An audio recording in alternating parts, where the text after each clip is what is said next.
Hello everyone, this is Laura of Crafty Not Shifty. Welcome to my Save the Crafty YouTuber video. This video is part of a hop and I'll have some more information throughout this video. But right now let's jump in with my galaxy embossing technique. So first off, we're going to start with a card base, and I'm going to completely cover this in Versamark ink, which if you're not familiar with this ink, it is a clear sticky ink that allows us to add embossing powder over the top of our stamping or our inking, and that will just help it to stick to the page, and we can then melt that with a heat gun. I'm going to be using a whole bunch of different embossing powders. I'm using some of my favourites today.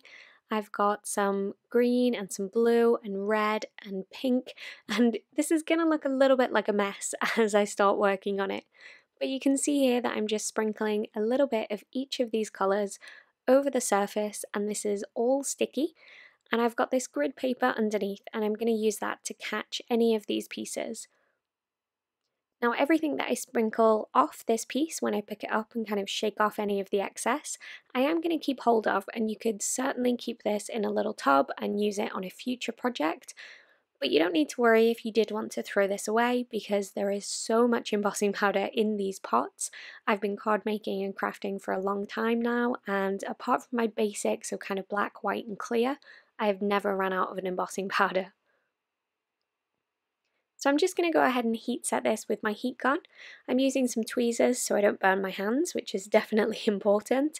And because I'm going to be working with layers of embossing powder to build up a galaxy background, I want to be really careful to make sure that my heat gun gets good and hot before I bring it to the paper, because I want to avoid as much warping of this paper as possible.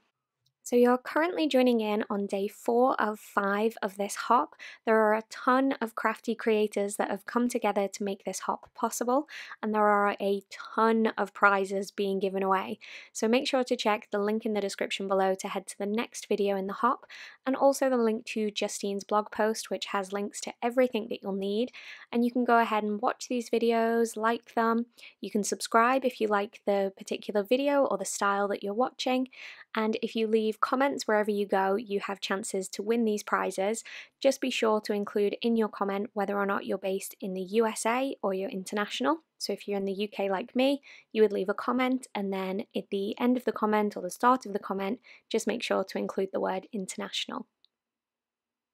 So here I've just gone over this piece with a finger dauber and some more Versamark ink, and I'm now going to go ahead and cover up the majority of this background with some black embossing powder. This is generally how a galaxy technique will work. You'll put some colour down first, and then you'll really darken it up with some black. But with this, I'm actually working with embossing powders, and this gives such a beautiful glossy finish. I'm just going to go ahead and soften each of those edges by pouncing a dry fluffy brush all over the top of this surface, just so I don't have anything that's kind of too harsh of an edge or too bold of a line between the colour and the black. And then again, just using my heat tool to heat set all of this. And you can kind of see it come together. I think with any galaxy, it kind of it gets worse before it gets better. So don't be afraid if you try this technique using your embossing powders or using your watercolours or whatever it is that you have to hand if you want to give this a go. So as well as all the wonderful spot prizes that are being given away as part of this hop, I also have a £20, which is roughly $25 US, gift certificate to spend at lovefromlizzie.com. Here I'm going ahead and sprinkling back on that mix of embossing powder that we created in the first step, and then just filling in any of those blanks with some more black.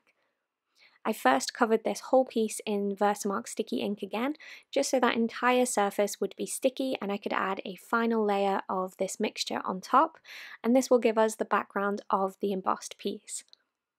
You'll see that when I bring the heat tool back to this, I can kind of push the embossing powder around and get some really cool effects. All of this that I've dumped back onto my work surface, you could definitely pick up and keep in a jar and have kind of a custom galaxy embossing powder ready to go whenever you are. And I think it would be really fun to also add in maybe some glow-in-the-dark embossing powder as well. So if you are wanting a chance to win one of the prizes that's available during this hop, remember to leave your comment by the 7th of November, and the winners will all be announced on the 10th of November. So here you can see I'm using the heat from my heat tool to create these kind of little explosions in the background. This is kind of pushing and moving the embossing powder around because we've so many layers of it now, and it's kind of unveiling those colours in the background, and it gives a really cool effect. I really enjoyed playing with this, and I think you could definitely sit and overwork this and just play with this until your heart was content. It's really quite fun. But do be careful because it will get quite hot and you want to make sure it's completely cool before you move on to the next step.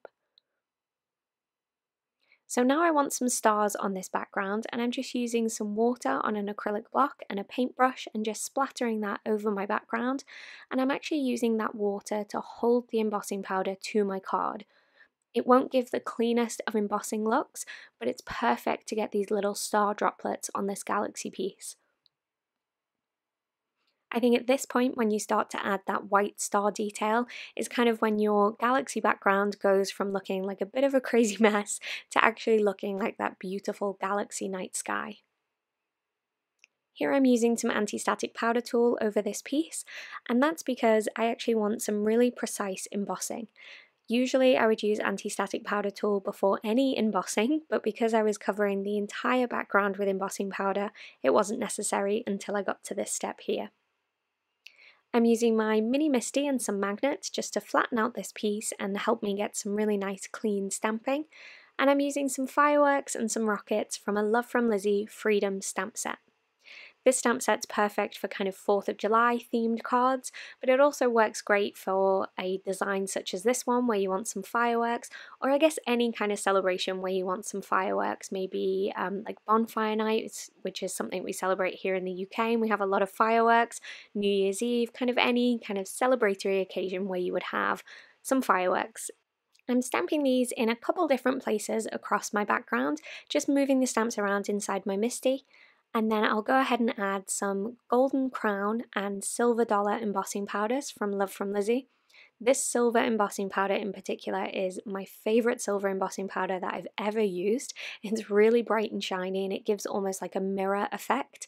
So I'm going to go ahead and sprinkle those over the top of the stamping that I've just done, and I wanted to do this to get kind of a two-tone effect on any of my fireworks, and I think it turned out really, really nice. I love the way it kind of gives that pop of colour between the gold and the silver.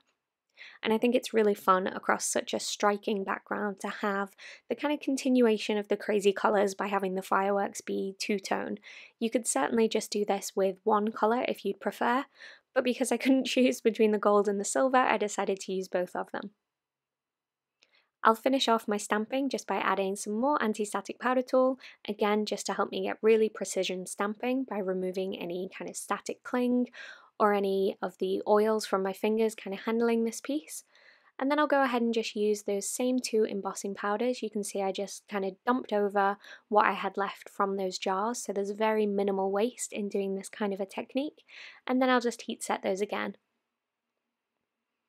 Once this is all cooled down, I can move on to assembling the card, and to do that I just trim down this background piece so it would be slightly smaller than a 4 1/4 by 5 1/2 note card.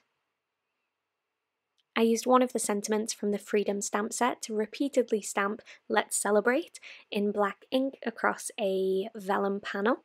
And my favourite way to attach vellum, it can be kind of tricky to work with because it is see-through, or it has that kind of translucence to it. So it can be kind of tricky to hide the adhesive behind it. So I just go ahead and run that through a sticker maker by Xyron, and that just adds a thin, even layer of adhesive along the back so it's impossible to see. I'll then finish this off using some Love from Lizzie peel-offs. These ones have got a beautiful silver sparkle and shine to them, and they tie in really nicely with that silver dollar embossing powder, and I'm just going to lay those one at the top and one at the bottom of this vellum piece.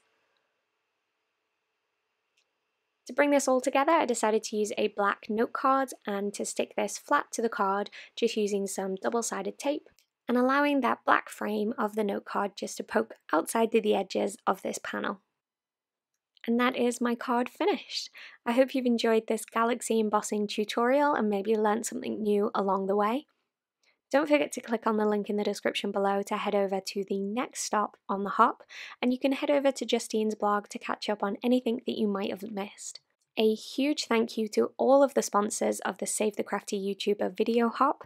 Again, it is so important that we support our crafty creators by liking their videos, commenting on their videos, and generally sharing them with our crafty friends. It's the only way that we can keep going in this industry and keep sharing content with you, which is what we love to do. If you're new to my channel, I would love to have you as a subscriber, and you can go ahead and click that logo on the screen right now to subscribe, and also tap the bell icon if you want to be notified whenever I post a new video. That's all from me today. I hope to see you again soon. Bye for now.